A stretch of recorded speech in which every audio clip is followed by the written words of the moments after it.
This morning I'm starting a sermon series on the 17 sound and parables of Jesus.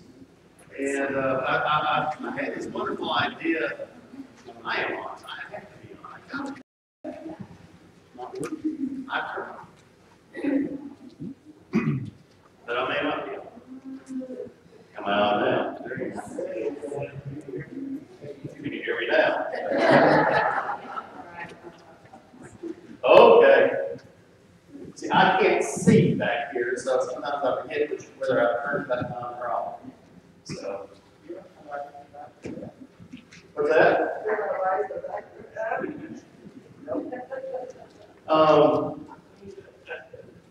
Not you this time. Okay. So, I thought I'd break down the teachings of Jesus and try to put a bunch of them together in categories and whatnot. This wasn't having a very good chance for that, but I got some themes found in the parables of Jesus. And this morning I want to talk to you about grace and mercy. Grace and mercy.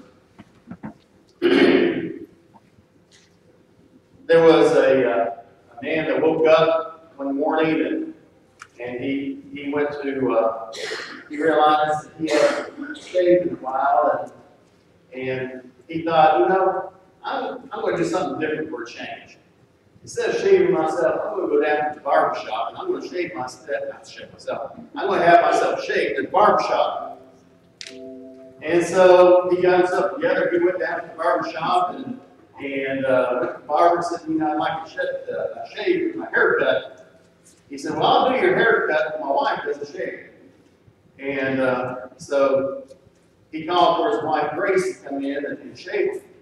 And so she came in, she gave him a good shave, and he thought it was really exceptional, really smooth, and he paid, he said, that's going to be $25. Well, he thought that was kind of exorbitant, but he went ahead and paid $25. He went on home, and later that night went to bed, woke up the next morning, and his skin was still as smooth as a baby's body. And so he thought, wow, that was a really good shave. $25 a lot of pay him. So he said, that's a really good shave. And then the next morning he woke up, and it was still perfectly smooth. The third morning he woke up, and it was still perfectly smooth. He couldn't figure it out. He couldn't understand it. So he went down to the barber shop, and he come to the barber and said, my skin's been perfectly smooth for the last 3 days. How do y'all do it? And he says, well, Grace is very good at doing things like that. And, with me, it was Grace. You were shaved by Grace. And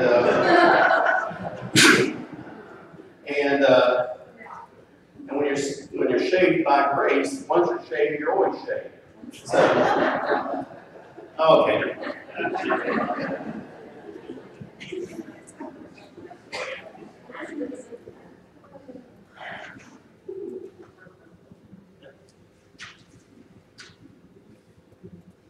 Romans chapter 12, verse 2.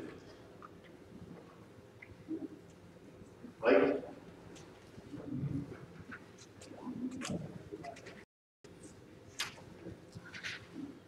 All right.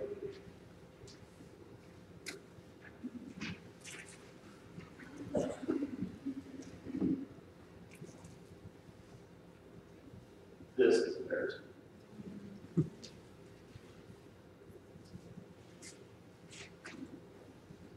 Give me just a minute. I'm going to get a cut and pay for this.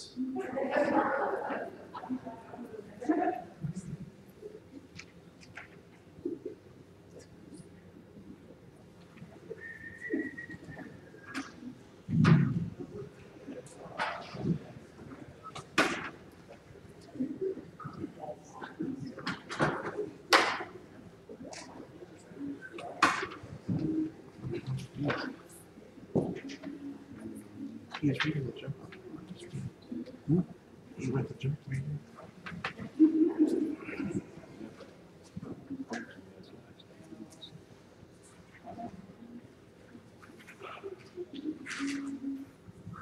Okay.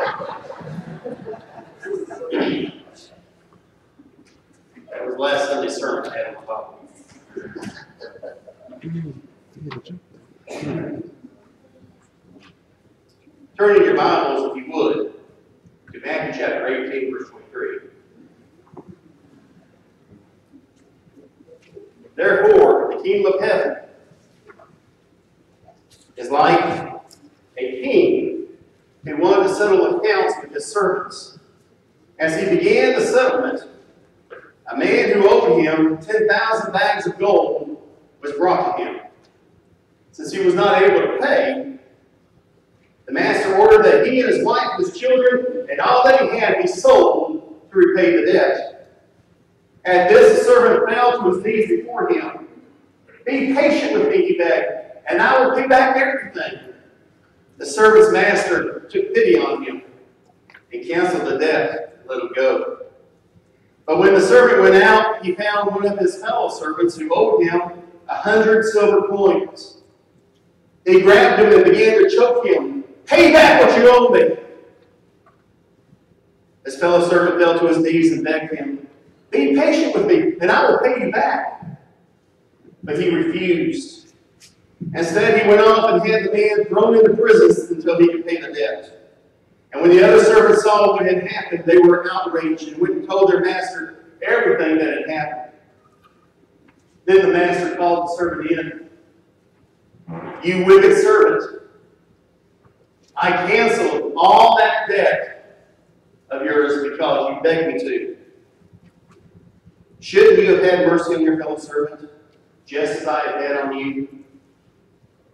In anger, his master handed him over to the jailers to be tortured until he should pay back all that he owed. This is how my heavenly Father will treat each of us unless you forgive your brother or sister from your heart. I talked to you this morning about mercy and grace. And one of the things that we need to understand when it comes to mercy and grace is that there is such a thing as an unpayable debt. An unpayable debt. Some debts can never be paid.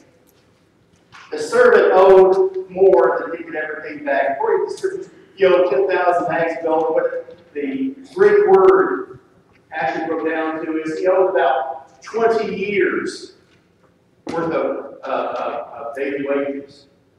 20 years of daily wages to his master. 20 years of labor. And this guy, he owed so much money. And the task of paying it back was impossible enough.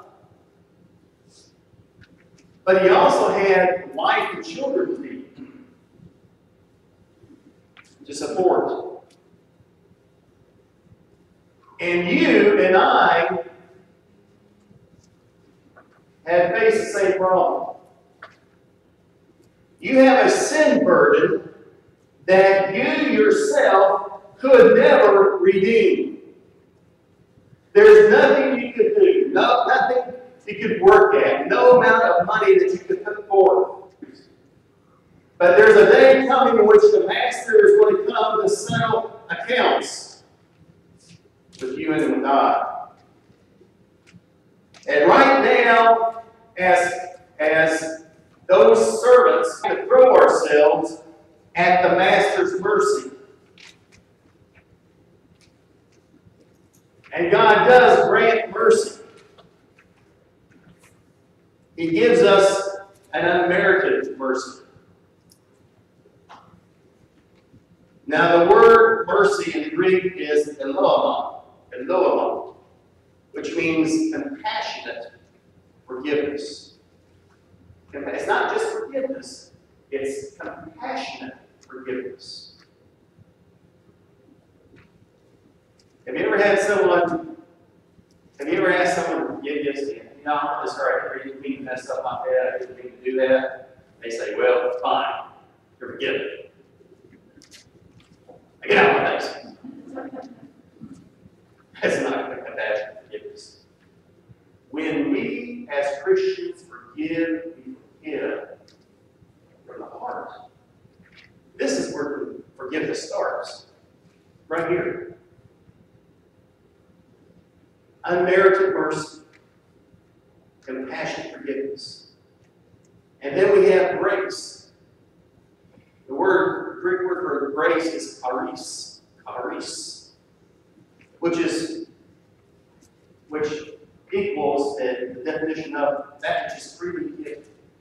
Can't earn it, it's freely given. So we have compassionate forgiveness that is freely given. The master took pity on him. He did nothing to earn it. He said, just give me a chance, I'll pay it all back. There was no way he could pay back 10,000 bags of gold. Is there anybody in this church that has 10,000 bags of gold? I'm just kind of curious. There's one.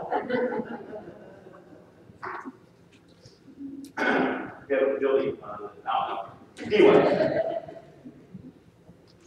So, this debt was beyond his means to pay.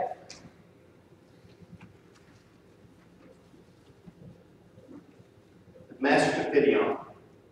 Did nothing to earn it. He just requested it. He said, have pity on me. Have mercy on me. He and his family, his wife, and his children, and all that he had were going to be sold into servitude for this debt.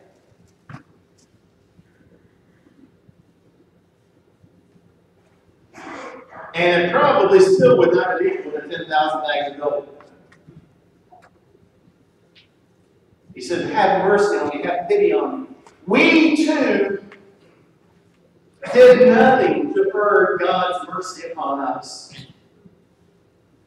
And yet, when we face eternity, when God gives an accounting of us, He's going to see debt paid in full because Jesus paid the price. It was beyond our means, our measure, our capacity, our wherewithal to be able to pay that fee, to be able to pay that price. So Jesus stepped in and made the payment with his life on the cross.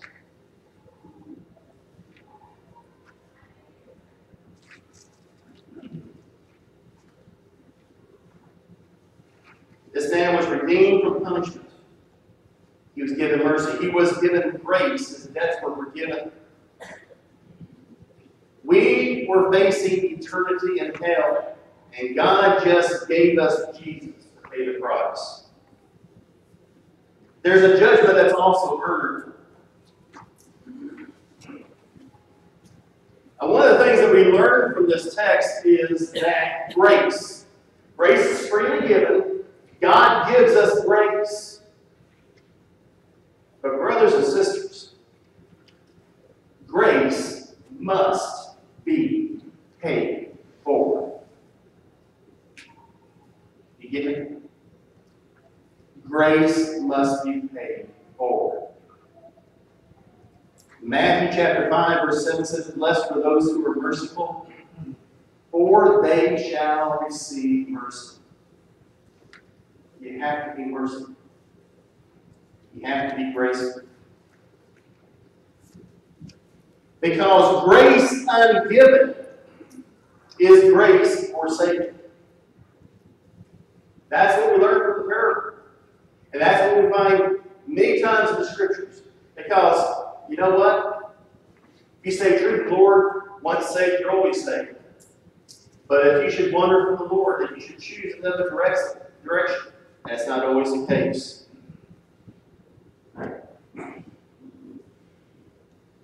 Grace ungiven is grace forsaken. We are told to forgive. Two things that we are called to do, it is to love and to forgive. Because when you love and when you forgive and when you give love and you give forgiveness, whether or not it's deserved or not, whether or not it's been asked for or not, if you give it, in doing so, you are more like Jesus Christ than anything else you can do. Because that's all about Jesus. Grace and forgiveness. Love and forgiveness. If you can't love, if you can't forgive, according to the text, you can't be forgiven. Well, that's all harsh.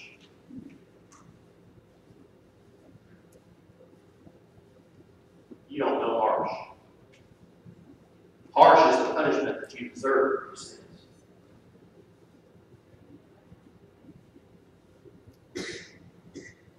Grace ungiven is grace forsaken.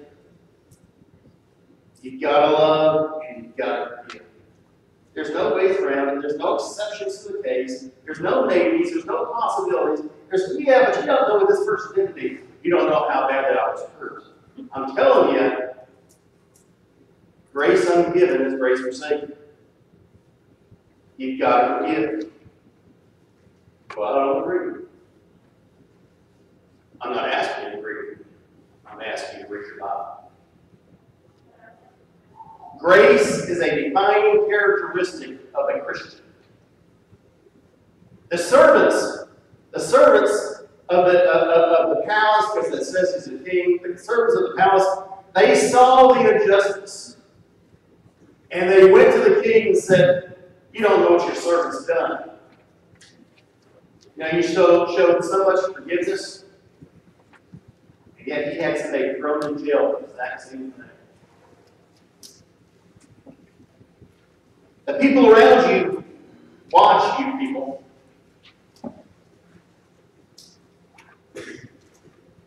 The people around you, in your workplace, your friends, your family, they watch you to see if you are really living out what you say you are. You've got to love. You've got to forgive. You've got to show mercy. You've got to show grace. The people around you want you to measure you and to measure your grace. This morning, I want to ask you, what will you do with God's mercy, God's grace? If you want to become a Christian this morning, if you want Jesus Christ as your Lord and Savior, you want to be a part of the family of God, then for a simple $99.95, made out to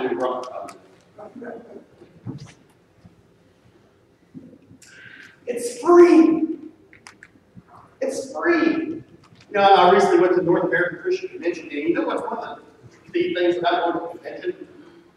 You go to this little booth, go to this little booth, go to this little booth, and you know what they have? Free stuff. Pins, keychains, letter openers, T-shirts sometimes, hats, all this free stuff. You have to listen to what they have to say. Not read this. No, I just want to say. We like free stuff, don't we? No, I like to pay as much as I can. We like free stuff. And how many of you would love to be given a car right now? A free car, brand new. Raise your hand. The rest of you are lawyers. How many of you would like someone to give you a mansion with the money to pay for the tax bill after? A few of you. And the housekeeper, take care of it. And somebody else cut the grass. That sounds so great. It sounds so cool, right? But let me tell you something. What God has to offer is far superior to that. It is grace, and it is mercy, it is forgiveness, it is redemption, it's a place in this family, it's a gift of the Holy Spirit, and it is a place in heaven above. Why?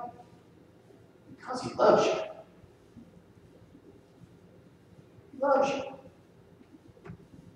And He's all about grace. He's all about mercy. Place your faith in that grace and mercy. Come forward by faith and believe on. Repent of all that stuff that is just causing problems in your life. Come forward and take Him as your Lord and Savior. Be born again in Christian baptism. Be washed in cleansed. You can't get much better than free. And I've gotten a lot of free gifts in my life. Keychains, gifts. But you know, they always end as they eventually run out of ink. Those keychains, they all eventually get lost. But this lasts forever. For eternity. For eternity. Neither Ford nor GMC or Chrysler can offer such a warranty. It's for eternity. How can you say no? This